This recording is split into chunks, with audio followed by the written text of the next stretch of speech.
Alright guys, doing Q&A has dropped in everyone's systems mail, and everyone has got questionable eyebrows about upcoming changes coming to Call of Dragons, and obviously I've got my opinion and we're going to talk about these each individually. So let's just dive in straight into the video.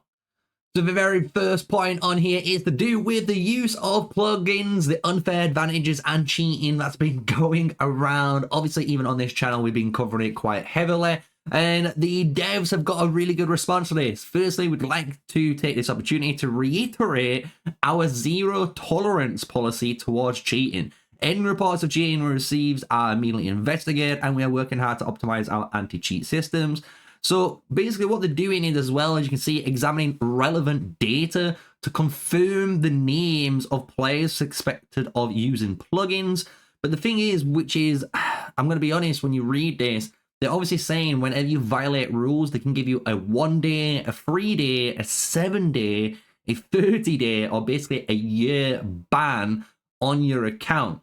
And I understand this, right? And the thing is, if you do your investigations, right, on an account and they're doing some sort of exploit, to me, the punishment should be set kind of as like a minimum rule for that, thing.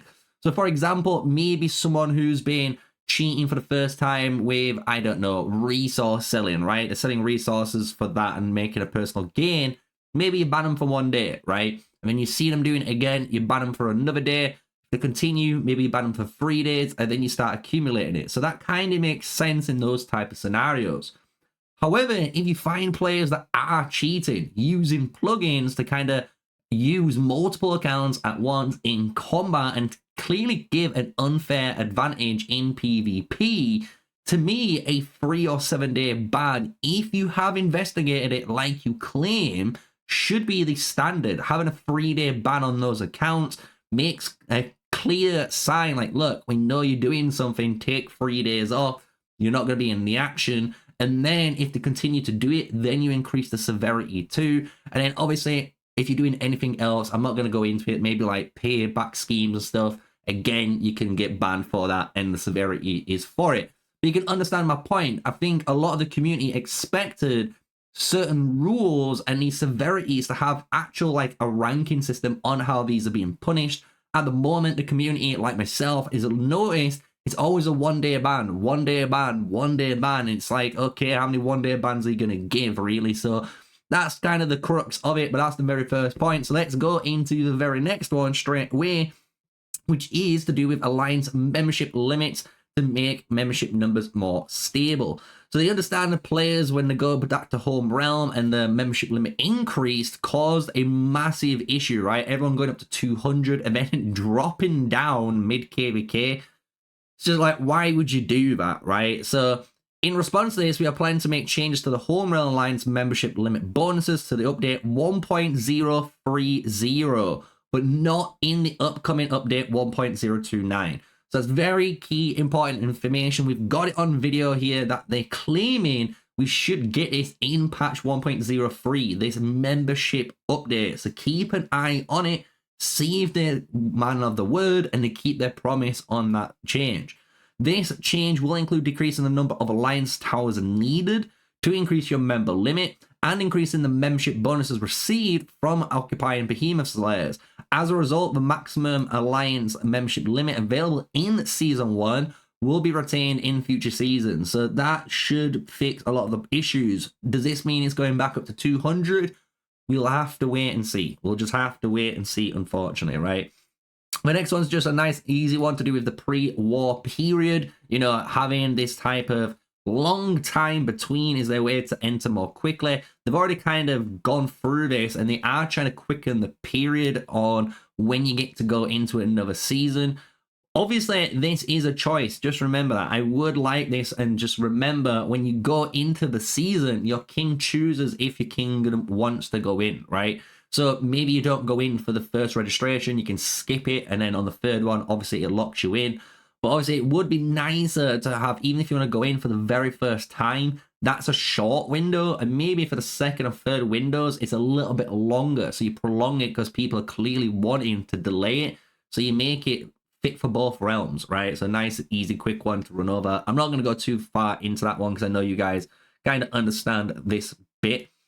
The next one is a really funny one because I played on this quite heavily. You guys know I am a content creator. We had to make the videos, right? And here we have a clarification now on the ratio on these exchange tokens, what you're going to get at the end of season. So here is going to allow you to exchange hero tokens for 100 coins, and the result is actually a 4-to-1 ratio. So that basically means, you know, if you've got those 40 heads spare, you're going to be able to, you know, swap them out for 40 sculptures.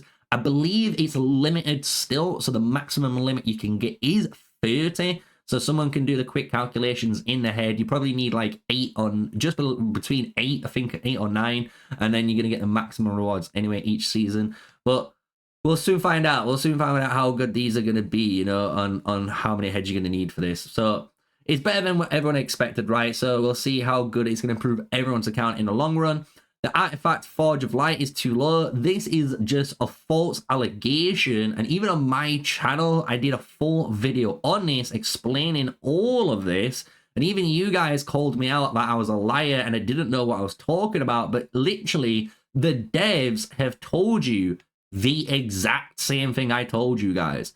So the way the probability is, if you look at it, it's 0.45%. That is 0.9% divided by 2. The probability of receiving one is selected alpha is 0.6, which is notably higher chance. So basically, if you get 0.9, divide that number by 2, you're getting 0.45%, which is the older odds.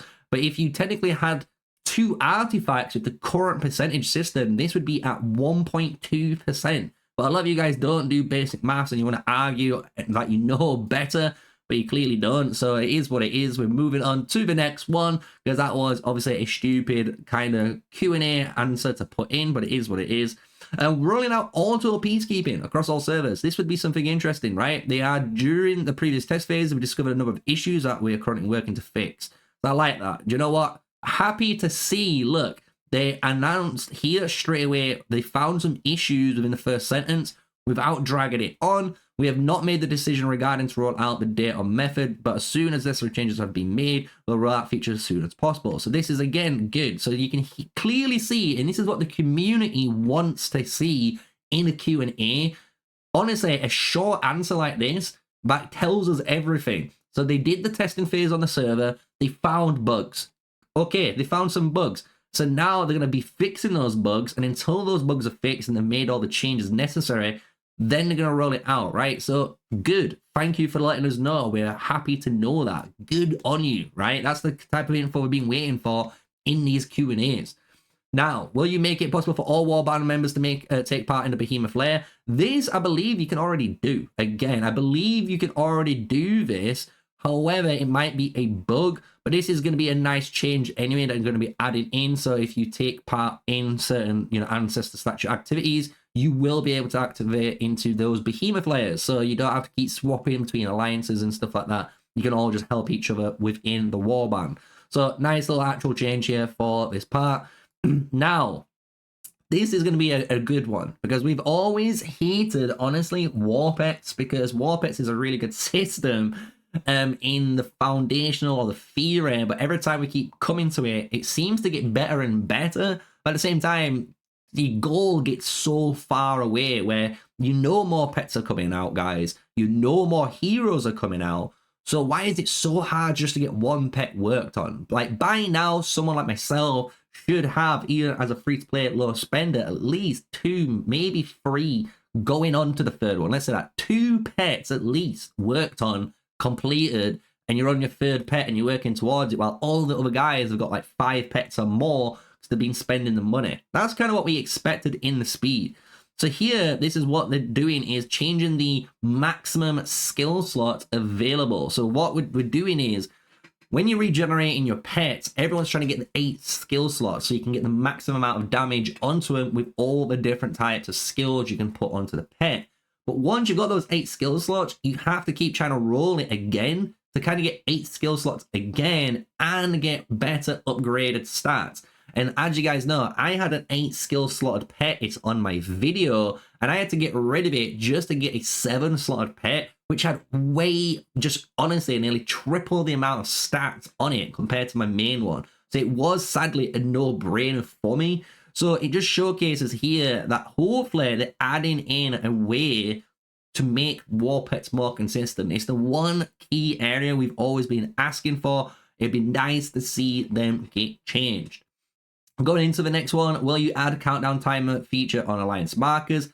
I do like that. That is a really good actual feature because that allows you to, again, put a marker down with an in-game countdown, 5, 4, or 10, 9, 8, and once it hits 0, everyone can go. I'm just going to be honest, everyone can go. It's a really cool suggestion on that. I like that idea, especially for those servers like even NTS that do have the big discords, BDO as well. Those guys will love it because even if there's Russian, English, you know, Chinese, English, you could have, I don't know, English with French, you name it, right? No matter what, with that timer, you could just put it up with the countdown. Everyone universally will understand to charge and the 0, which is really good. So I actually really like that idea. Really good, clever idea from the suggestion here. So it'd be nice to see what they're going to add. They are adding an alliance calendar, which is going to be cool for the upcoming features for alliance activities. So we'll see how that is going to work out.